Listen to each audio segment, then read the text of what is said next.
नमस्कार दोस्तों, welcome to my channel and welcome to this collective reading. मेरे channel को सब्सक्राइब कर लीजिए और इस वीडियो को लाइक कर दीजिए। क्योंकि ये जब शुरुआत में ही लाइक हो जाता है, सब्सक्राइब हो जाता है, तो और लोगों तक ये जल्दी जाता है। अब ये एक कलेक्टिव रीडिंग है और यहाँ पे जो मैसेज है वो मुझे उन लोगों के लिए मिला है जो इनर वर्क कर रहे हैं और इस जर्नी में हैं। मतलब एटलीस्ट इतने समय से हैं कि अब उनको काफ़ी सारी चीज़ें समझ में आने लग गई हैं। क्योंकि ट्विन फ्लेम असेंशन जर्नी में भी तरह तरह के लोग होते हैं, तरह तरह की स्टेजेस होती हैं। शुरुआत की जो बिल्कुल बिगनर लेवल की स्टेजेस होती है उसमें तो लोग बेसिक क्वेश्चंस ही पूछ रहे होते हैं कि ट्विन फ्लेम क्या होता है, मेरे साथ ये क्या हो रहा है, रनर चेजर डायनामिक क्यों हो रही है। बिकॉज रनर चेजर डायनामिक भी काफ़ी लंबी चलती है और कई लोगों को तो बहुत ज़्यादा सताती है, काफ़ी समय तक सताती है। तो अब जो इस जर्नी में कुछ समय बिता देते हैं लोग, तो उसके बाद जो चीज़ें होती हैं वो बिल्कुल अलग होती हैं, शुरुआत की सिचुएशन से अलग होती है। फिर लोगों को समझ में आने लगता है कि ये कोई ऑर्डिनरी एक्सपीरियंस नहीं है, कोई ऑर्डिनरी रिलेशनशिप या ब्रेकअप नहीं है, या फिर कोई भी ऑर्डिनरी प्रॉब्लम नहीं है। क्योंकि हर इंसान का जो असेंशन है वो सिर्फ रिलेशनशिप से नहीं जुड़ा हुआ होता, और भी बहुत से रीजंस होते हैं जिनकी वजह से वो असेंशन में आते हैं। लेकिन रिलेशनशिप एक इम्पॉर्टेंट फैक्टर बन जाता है, क्योंकि जो घर के लोग होते हैं वो भी आपको बार बार याद दिलाते हैं कि रिलेशनशिप कितना इम्पॉर्टेंट है। ऑफिस के लोग भी आपको याद दिलाते हैं, आपको हर एज ग्रुप में जाके आपको याद दिलाया जाता है। आप 20-21 साल के होते हो तब याद दिलाया जाता है, आप 24-25 के होते हो फिर याद दिलाया जाता है, 27-28 के होते हो फिर याद दिलाया जाता है, 32-34 की रेंज में जाते हो फिर याद दिलाया जाता है। उसके बाद 30s टुवर्ड्स दी एंड तो बहुत ही ज़्यादा याद दिलाया जाता है अगर आपने कोई फ़ैसला नहीं लिया लाइफ में। तो ये स्टेजेस हैं, लेवल्स हैं, और इसमें आप अलग अलग फिर तरह के रिलेशनशिप्स में जाने की सोचते हो, या अलग अलग तरह के लोग तरह के कॉम्प्रोमाइज़ लोग करते हैं। लेकिन अब ये जो सेशन है इसमें मुझे 2 कार्ड्स दिए गए हैं जो दिखने में काफ़ी ऑपोजिट है एक दूसरे से। एक है आपका 8 ऑफ कप्स और दूसरा है आपका 10 of major arcana which is wheel of fortune. तो ये जो 8 ऑफ कप्स है इसमें आप देखेंगे कि कोई एक इंसान है, ये बहुत दुखी है, परेशान है। डिपेंड करता है क्या क्वेश्चन पूछा गया है और साथ में कौन सा कार्ड आया, लेकिन इसके साथ व्हील ऑफ फॉर्चून आया। तो इसका मतलब जो ये वॉकिंग अवे हो रही है फ्रॉम अनफुलफिलिंग रिलेशनशिप या जॉब या करियर पाथ या होम या क्रिएटिविटी, कुछ भी वॉटेवर आप जो भी करते हो, आप इससे दूर जा रहे हो, इससे आगे बढ़ रहे हो। तो इसके बाद व्हील ऑफ फॉर्चून आ रहा है, तो इट मीन्स आपकी जो लाइफ है वो अच्छे रूप में, पॉजिटिव रूप में बदल रही, यूनिवर्स आपके लिए काम कर रहा है। लेकिन इसको मैं with auto reading and writing भी आपको एक्सप्लेन करती हूँ कि हो क्या रहा है। हो ये रहा है कि आपके चारों तरफ बहुत सारे नेगेटिव लोग हैं, बहुत सारे भी हो सकते हैं, 1-2 भी हो सकते हैं, कोई स्पेसिफिकली नेगेटिव पर्सन भी हो सकता है या हो सकती है। अब आपने इनको बहुत समझाया, प्यार से समझाया, थोड़ा डांट के भी समझा दिया, हो सकता है कभी गुस्से में भी समझाया लेकिन अच्छे मन से। ऐसा नहीं कि बस एक ही पैटर्न में समझा रहे हो, तरह तरह से आपने इस इंसान को समझाया, तरह तरह से इसको अच्छी चीज़ देने की कोशिश करी। आप इस व्यक्ति के वेल विशर हो, ठीक है। आप प्रोफेशनल वेल विशर भी हो सकते हो, फ्रेंड भी हो सकते हो, आप कज़न भी हो सकते हो, रिश्तेदार भी हो सकते हो, रिलेशनशिप में भी हो सकते हो, पार्टनर भी हो सकते हो, कोई भी आपका रिश्ता हो सकता है। ये प्लेटोनिक और नॉन प्लेटोनिक दोनों टाइप के लोगों के लिए है जो इससे रेजोनेट कर जाए। और मैं आपको यही रिक्वेस्ट करूँगी कि आप जिस चीज़ से रेजोनेट करते हैं उसको रखिए। ऐसे मेरा एकदम ईरानियन एक्सेंट क्यों हो गया। आप जिस चीज़ से रेजोनेट करते हैं, तो आप जिस चीज़ से रेजोनेट करते हैं उसको रखो, और जिस चीज़ से आप नहीं रेजोनेट करते उसको आप स्क्रैप कर दो, हटा दो। तो मुझे जो भी व्यक्ति इसमें दिख रहा है, जिसकी भी मैं चैनलिंग कर रही हूँ, जेंडर स्पेसिफिक नहीं है ये, मुझे ये दिख रहा है कि आपने बहुत अच्छे मन से, बहुत अच्छे विचारों के साथ, अच्छे थॉट्स के साथ किसी इंसान को बहुत ज़्यादा समझाया। अब उस इंसान में बहुत नेगेटिविटी है, इतनी नेगेटिविटी हो सकती है कि आप उनका भला चाहते हो, आप ही हो शायद जो उनके साथ अच्छे से बिहेव करते हो, उनको थोड़ी इज्जत रिस्पेक्ट दे देते हो, उनकी तारीफ़ भी करते हो, और हो सकता है जेन्युइनली आपको उसमें कुछ अच्छे एक आधे गुण भी दिखते हैं। गुण अवगुण दोनों हैं, पर आप उन लोगों में से हो जो दूसरों के गुणों पे ज़्यादा ध्यान देते हो। परंतु ये जो व्यक्ति है ये एक हाई लेवल का बुली है, लड़की लड़का कोई भी हो सकती, इनको दूसरों को सिवाय नेगेटिव बोलने के और नेगेटिव बातें कहने के कुछ नहीं आता। ये अनग्रेटफुल है, ये व्यक्ति नेगेटिव है, ये व्यक्ति बहुत ज़्यादा ऐसे भी बिहेव करते कि बहुत प्रिविलेज्ड है, इन्हें अभिमान भी बहुत है, पैसों का अभिमान भी हो सकता है, किसी भी चीज़ का अभिमान हो सकता है। और इन बातों की वजह से ये नेगेटिविटी, ये बुलिंग नेचर, ये अभिमानी नेचर, ये बदतमीज़ी करना, जानबूझ के ऐसे शब्द बोलना, अपशब्द बोलना, कभी किसी को थैंक यू ना बोलना, बस कमियां निकालना, खोट निकालना। देखो, जो इंसान जैसा होगा ना, फिर उसकी जो एनर्जी है वो वैसी ही बन जाती है। अब आप उनको समझा रहे हो, आप उनको समझाते हो अनबायस्ड होके, ठीक है, एक अच्छे मन से, आप चाह रहे हो कि ये इंसान खुश रहे। पर जब उस इंसान ने ठान ही लिया है कि उसे खुश ही नहीं रहना, तो इसमें अब आप क्या कर पाओगे? कोई इंसान अगर ठान के बैठ जाए, आप किसी को बोलो, साइंटिफिकली भी समझा लो, स्पिरिचुअली भी समझा लो, और कोई इंसान ठान के बैठ जाए कि नहीं भैया मुझे तो बदलना ही नहीं है, मुझे ऐसे ही रोते रहना है, क्रिप करना है, मुझे कंप्लेन करना है, मुझे ऐसे ही रहना है, तो आप क्या कर सकते हो उसमें?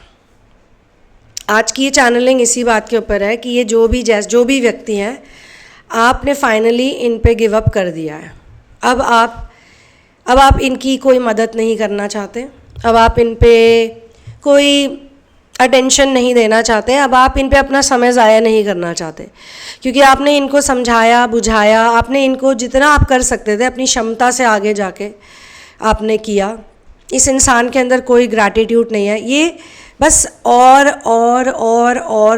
में लगे रहते हैं, और जो इनके पास होता है उसमें ये हज़ारों खामियां निकालते हैं। भाई अगर ऐसा इंसान जो दूसरों के साथ ऐसा बिहेव कर रहा है, वो खुद के प्रति कैसा होगा? ऐसे व्यक्ति के प्रति दया तो आती ही है कि जो सारा दिन नेगेटिविटी में रह रहा है, जो ये जानता है कि खुश रहने और दुख रहने के बीच में हमेशा एक चॉइस होती है इंसान के पास, वो चॉइस उसके पास है, पर वो हमेशा नेगेटिविटी को ही चूज़ करता है या करती है। तो इसमें अब आप क्या कर सकते हो?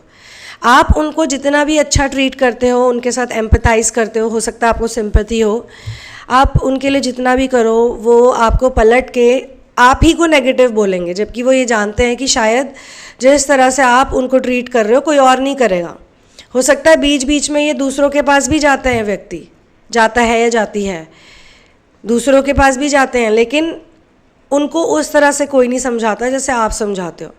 अब इस इंसान को अपने ऊपर कोई काम भी नहीं करना, कोई इनर वर्क भी नहीं करना।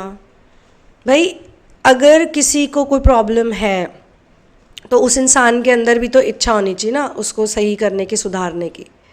एक सिंपल सा लॉजिक है कि हमारे जो थॉट्स होते हैं वो हमारे इमोशंस को क्रिएट करते हैं, हमारे इमोशंस हमारे बिहेवियर को क्रिएट करते हैं।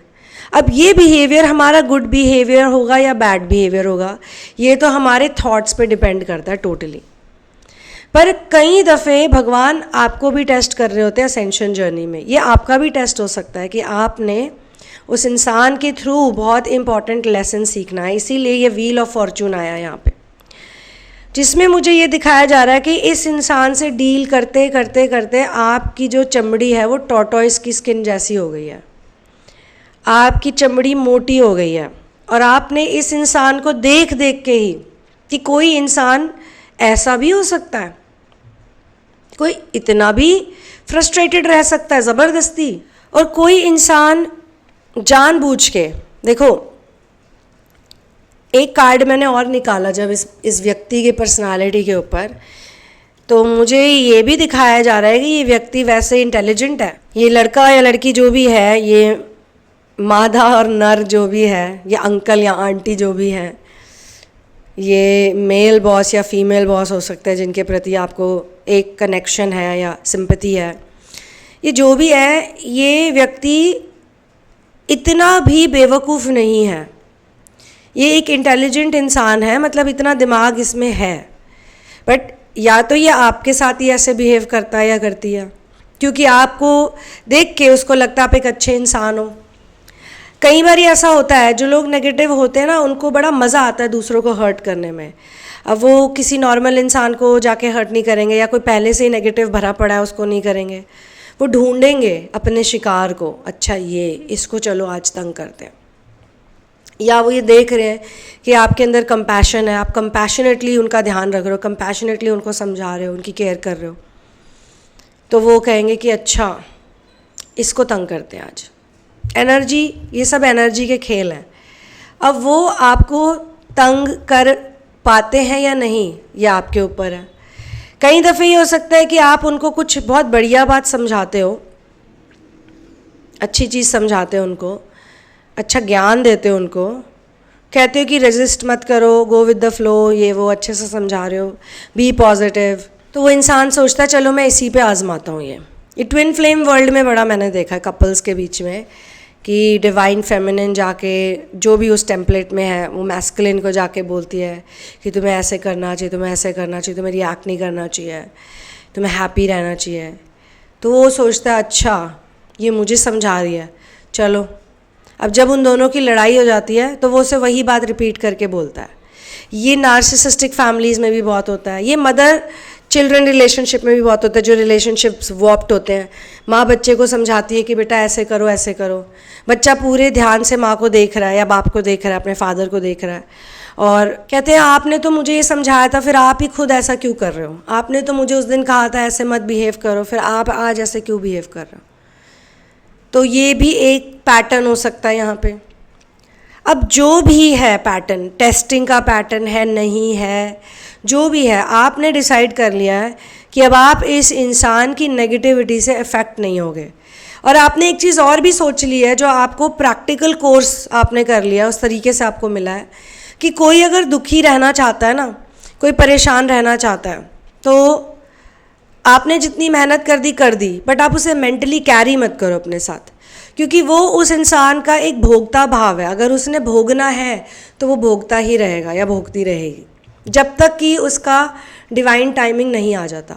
अब अगर डिवाइन टाइमिंग आ जाती है समझने का, तो उसको डेफिनेटली याद ज़रूर रहेगा कि हाँ उस व्यक्ति ने भी मुझे ये बताया था, समझाया था, सच्चे दिल से कहा था। तो ये जो चैनलिंग है ये डिटैचमेंट के ऊपर है। अब आपका वो समय आ गया है कि अब आप दूसरों को अगर समझाते हो, एक्सप्लेन करते हो, कुछ भी कहते हो, तो आप इमीडिएटली उस इंसान से डिटैच भी हो जाते हो, क्योंकि अगर आप डिटैच नहीं होगे तो आप उनकी नेगेटिव एनर्जी के साथ भी अटैच ही रहोगे। वो इंसान जो भी है, जैसा भी है, वो एक बेवकूफ़ इंसान नहीं है, उसका भी दिमाग बहुत तेज़ है। वो आपके दिमाग के साथ खेल रहा है या खेल रही है, बेचारा बन के, बेचारी बन के भी ऐसा वो कर सकते हैं। वो एक कोवर्ट नार्सिसिस्ट भी हो सकता है, या वो एक प्रॉपर प्लेयर भी हो सकता है, या फिर वो एक एनेबल्ड नार्सिसिस्ट भी हो सकता है या हो सकती है, जिनको एक शौक़ है दूसरों को छेड़ने का। वो खुद परेशान होते हैं तो कहते हैं अब कहाँ जाऊँ, पहले तो खुद से जितना हैंडल हो सकता है करते हैं, फिर जब नहीं होता तो अब उन्हें एनर्जी चाहिए तो वो किसी ना किसी के पास तो जाएंगे। जब उनको आपसे वो एनर्जी मिल जाती है, वो सब मिल जाता है जो चाहिए। कई बार कुछ लोगों की डिज़ायर्स भी होती है, कुछ डिज़ायर आपके थ्रू उनकी पूरी हो रही होती है, वो पूरी कर लेते हैं। अब यहाँ पे कोई ऐसा रिलेशनशिप भी मुझे दिखाया जा रहा है जो कि हो सकता है इंटीमेट रिलेशनशिप हो, पर आपने डिसाइड कर लिया है कि अब आप इस इंसान से डिटैच हो जाओगे, क्योंकि आपका समझाना, आपका प्यार करना, आपका एडवाइस देना, नॉन प्लेटोनिक, प्लेटोनिक, व्हाटएवर, आपको ये लगने लग गया कि ये इंसान एक तो जान के करता है जो भी करता है, करता है। दूसरा, इनको सिर्फ दूसरों से लेना आता है, कुछ देना नहीं आता। प्रोफेशनली भी अगर ये जाएंगे तो ऐसा करेंगे जैसे कि एहसान कर रहे किसी के ऊपर। और अगली चीज़ जो इस व्यक्ति में है कि अगर कोई इंटेलिजेंट इंसान सब कुछ जानने के बाद भी सुधरता नहीं है, अपनी नेगेटिविटी से नहीं निकलता, तो आप उसके मम्मी पापा तो बन नहीं सकते। उस इंसान को ये चाहिए कि आप उसके मम्मी पापा बन जाओ। आप ये रिलेशनशिप में भी कर लो ट्राई। अगर आप किसी के साथ रिलेशनशिप में हो तो आप उसकी मम्मी पापा मत बनो, क्योंकि आपकी ज़िंदगी फिर कैसे जाएगी आप सोचिए। ऑलरेडी आप जिसको डेट कर रहे हो, जिसके साथ मैरिज में हो, आप उसके भी मम्मी पापा बन गए, मम्मी बन गए। अगर आप लड़की हो तो लड़के की मम्मी बन गए, अगर आप लड़का हो तो आप उसके पापा बन गए। तो वो एक बच्चा आप ऑलरेडी हैंडल कर रहे हो, फिर आपकी आगे फैमिली बढ़ेगी तो आप उन बच्चों को भी हैंडल करोगे, तो आप तो ज़िंदगी भर सब बच्चों को ही हैंडल करते रह जाओगे ना। आप अपना इनर वर्क कब करोगे, आप अपना उत्थान कब करोगे, आपकी आध्यात्मिक उन्नति कब होगी, आप जिस काम के लिए इस प्लैनेट पर आए हो वो कब करोगे। इस प्लैनेट पे मोह माया तो बहुत है, रिश्ते नाते प्यार वफा सब वादे हैं, वादों का क्या। मोह माया बोल के मुझे थोड़ी हंसी आ जाती है हर बारी। तो यहाँ पे सब एक्चुअली में मोह माया ही है, चाहे ये सुनने में फ़नी लगता है, बट आप तो उस मोह माया में फंस गए और बाकी लोग देखो एंजॉय कर रहे हैं, वो सब कुछ आप पे थोप के जा रहे हैं। जैसे कि आपकी ड्यूटी है सब कुछ करना, आपकी ड्यूटी है आपका ध्यान रखना, अब अपना ध्यान अच्छे से रख रहे हो, ग्रेट। आप अगर औरों का भी रख रहे हो तो भी ग्रेट, बट एटलीस्ट अब इन over privilege narcissistic thankless constantly complaining and full of desires who are trying to use you to fulfill something for them, please don't be attached with them. ये detachment की channeling है. So Wheel of Fortune is telling me that the upright Wheel of Fortune is giving you the signal that the universe is working in your favor. ये आपके favour में है, उनके favour में हो ना हो उससे हमें कोई लेना देना नहीं है फ़िलहाल। तो जो भी चेंजेस आपकी लाइफ में हो रहे हैं ना इस वक्त, they are happening for your higher good. You also need to be in faith कि आपने जितना टाइम एनर्जी इनको डिवोट कर दिया, अब आपने नहीं किया, you have to let it go. ये नेचुरली हुआ है सोर्स के थ्रू, आप इसकी डूअरशिप से भी निकल जाओ, क्योंकि इस तरह के लोग जो होते हैं इनकी ईगो बहुत हाई होती है। इसमें से कुछ लोग तो स्पिरिचुअल होने की भी एक्टिंग अच्छी कर लेते हैं, पर इनकी ईगो बहुत हाई होती है, तो इतनी हाई ईगो की वजह से ये दूसरे में भी ईगो जगा देते हैं। एक बहुत अच्छा गाना था ना, रामचंद्र कह गए से यहाँ से ऐसा कलयुग आएगा, उसमें एक बड़ी अच्छी लाइन है, जिसका हो नाम काम उसका तो फंद गले लागे ही लागे। क्योंकि जिसका बहुत नाम काम है, और मैं मटीरियलिस्टिक वे में बोल रही हूँ, काम नाम तो देखो हो ही जाता है, काम तो सभी कर रहे हैं, लेकिन एक वो जो ईगो के जोन में जाके लोग काम करते हैं ना, आप समझदार हो, आप मेरी बात को समझ ही जाओगे, उसका जो फंद होता है, आप उसकी कंपनी में रहोगे तो आपके गले लगेगा ही। एक ईगोटिस्टिकल इंसान के साथ आप बैठोगे, एक नार्सिसिस्ट के साथ आप अपना समय व्यतीत करोगे, एक क्या दो चार के साथ कर लोगे, तो थोड़ी देर बाद आप भी उनकी भाषा बोलने लग जाओगे। वो तो मिजरेबल हैं ही, वो दिखावा तो करेंगे वो मिजरेबल नहीं है, वो बहुत हैप्पी, क्योंकि नार्सिसिज्म पूरा दिखावे पे ही चलता है। वो आपको दिखा रहे हैं कि मैं इतना खुश हूँ, मेरे पास ये है वो है, मेरे पास फ़लानी गाड़ी है, फ़लाना घर है, फ़लाना ये है, फ़लानी वो है, अरे मैंने ये कर दिया, मैंने वो कर दिया, चार बातें आपको बताएंगे। तो आपको ये समझना है कि ये मुझे जो मटीरियलिस्टिक अचीवमेंट्स के बारे में ये बता रहे हैं, तो क्या मुझे इनकी बातों में जाना चाहिए? आप किसी भक्त के साथ बैठोगे ना तो वो आपसे भगवान की बातें करेगा, आप किसी इनर वर्क करने वाले के साथ बैठोगे तो आपसे इनर वर्क की बातें करेगा, पर आप किसी ईगोटिस्टिकल पर्सन के साथ बैठोगे तो वो आपसे वैसी ही बातें करेगा या करेगी। आप कितना भी उन्हें समझा लो, काजल की कोठरी में कैसो ही सयानो जाए, काजल का दाग भाई लागे ही लागे, भाई लागे ही लागे।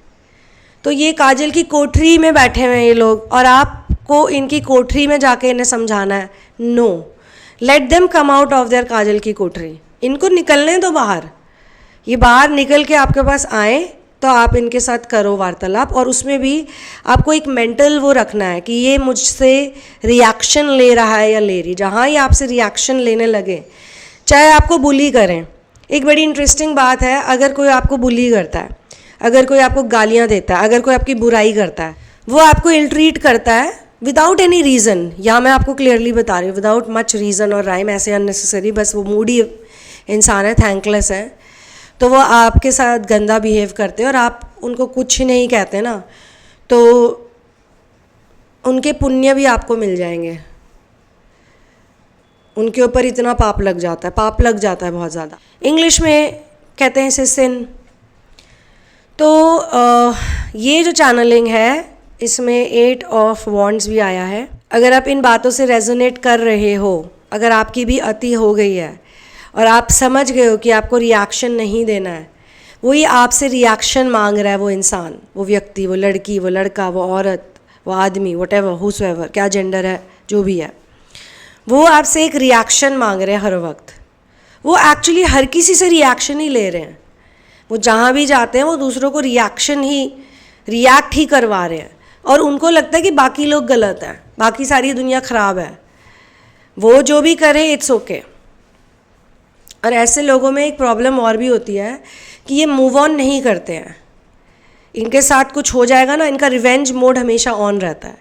वो उस एक बात को जो 10 साल पुरानी है, 4 साल पुरानी है, 3 साल पुरानी है, 100 साल पुरानी है, वो उसको छोड़ते नहीं हैं। तभी तो लोगों के जन्मों पे जन्म पे जन्म पे जन्म होते हैं। कई लोग कहते हैं ना, अब अगले 7 जन्मों तक मैं तुम्हें माफ़ नहीं करूँगा या करूँगी, अगले 7 जन्मों तक मैं नहीं भूलूँगा या भूलूँगी। वो किसका नुकसान कर रहे हैं? अपना ही तो कर रहे हैं। वो जो नेगेटिविटी है, वो जो बिटरनेस है, वो जो एंगर है, वो जो सारा कुछ गंद है, वो तो उन्होंने अपने अंदर ही भरा हुआ है ना, वो तो उन्होंने रिलीज़ ही नहीं किया। तो अगर वो उसे रिलीज़ ही नहीं करेंगे तो दुखी कौन होगा? वो जिसने बुरा किया उसको तो शायद पता भी नहीं, वो पता नहीं कहाँ है। बट जो इंसान उस नेगेटिविटी को लेके बैठा है, वो 7 जन्मों तक लेके बैठा है या 7 सालों तक लेके बैठा है, वो उसको लेट गो ही नहीं कर रहा। तो अब जिसकी भी मैंने एनर्जी रीड करी है, आप उस जोन में चले गए हो कि ना तो आप किसी की नेगेटिविटी अपने पास रखना चाहते हो, ना तो आप किसी को इतना समझाना चाहते हो। अगर कोई समझता है तो ठीक, नहीं समझता तो नहीं, कोई बात नहीं। आपने सबको लेट गो कर दिया, सरेंडर कर दिया। अब आप किसी का कुछ लेना नहीं चाहते अपने ऊपर बैगेज।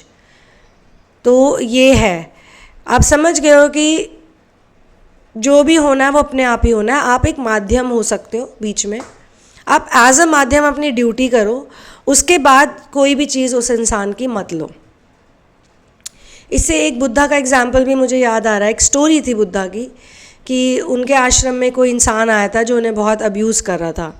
ये स्टोरी मैंने किसी और सेंट से रिलेटेड भी सुनी है, बट बुद्धा के ऊपर भी मैंने सुनी थी। बट मुझे लगता है कि ये हर उस इंसान के साथ होता है कभी ना कभी लाइफ में, जो असेंशन जर्नी में होता है। क्योंकि बुद्धिजीवी अगर आप बनोगे तो आप समझ जाओगे कि दूसरे इंसान की नेगेटिविटी को अपने पास नहीं रखना।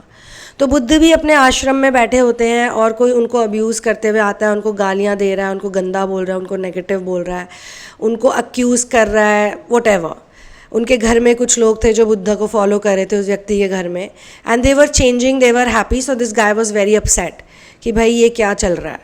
सो he goes to Buddha and Buddha doesn't react, Buddha doesn't care. So now this guy is like, why didn't you react, why didn't you bother, को कोई फ़र्क नहीं पड़ा। तो बोले मुझे क्यों फ़र्क पड़ेगा, ये तो आपकी चीज़ है ना, ये गालियाँ, ये एंगर, ये गुस्सा, ये आप मेरे पास लेके आए हो अपनी चीज़। आप मुझे एक प्रेजेंट देने की कोशिश कर रहे हो, अपनी चीज़ मुझे देने की कोशिश कर रहे हो, बट मुझे आपका ये तोहफ़ा नहीं चाहिए, ये तोहफ़ा मुझे कबूल नहीं है। आप अपना गिफ्ट, अपना प्रेजेंट अपने पास रखिए, और आप ही के पास रहेगा वो, मैं लूँगा ही नहीं कभी ये चीज़ आपसे। तो ऐसा ही कुछ हो रहा है उस व्यक्ति के साथ कि बस अब बहुत हुआ। आप अपनी ऊर्जा, आपकी जो भी ऊर्जा है अपने पास रखिए। अगर आपकी ऊर्जा से मेरा उत्थान होता है, मेरा भला होता है, औरों का भी भला होता है, तो why not, let's share it and let's spread it, let's give this joy to everyone. But यहाँ पे तो कोई जॉय ही नहीं है, यहाँ पे तो बस रोना धोना, नेगेटिविटी, और काम भी नहीं करना, इनर वर्क भी नहीं करना, खुद को ठीक भी नहीं करना, दुनिया को ब्लेम करना है। खुद को खुश रखना, खुद को ठीक रखना तो हमारे ही हाथों में, कोई और बाहर से आके नहीं करेगा। और उसकी हमारे अंदर एक तड़प होनी चाहिए कि अगर हम परेशान हैं 4 दिन से, तो हमारे अंदर भी आना चाहिए कि यार बस बहुत हुआ, अब और नेगेटिव नहीं होना, बस done, I am done with this. ये जब तक नहीं आएगा तब तक कोई इंसान चेंज नहीं हो सकता। So for personal sessions and therapies you can check out the description box. सारी डिटेल्स नीचे डिस्क्रिप्शन बॉक्स में दी गई हैं। अगर आपको मेरी बुक लेनी है तो उसका लिंक भी इसमें दिया हुआ है, अमेजॉन किंडल से आप ले सकते हैं। In the name of love, LUV है लव की स्पेलिंग। कुछ लोगों ने in the name of love ले ली, तो मैंने कहा भाई इस लिंक पे क्लिक करो, लिखा भी हुआ है टाइटल में in the name of love, it's not LOV, it's LUV। तो आप ये बुक ले सकते हो और इसमें जो स्टोरीज़ हैं उसको पढ़ सकते हो, और फिर पढ़ोगे तभी पता चलेगा इसमें ऐसा क्या है खास। I will see you in the next video. One love, peace out, and victory to Ram.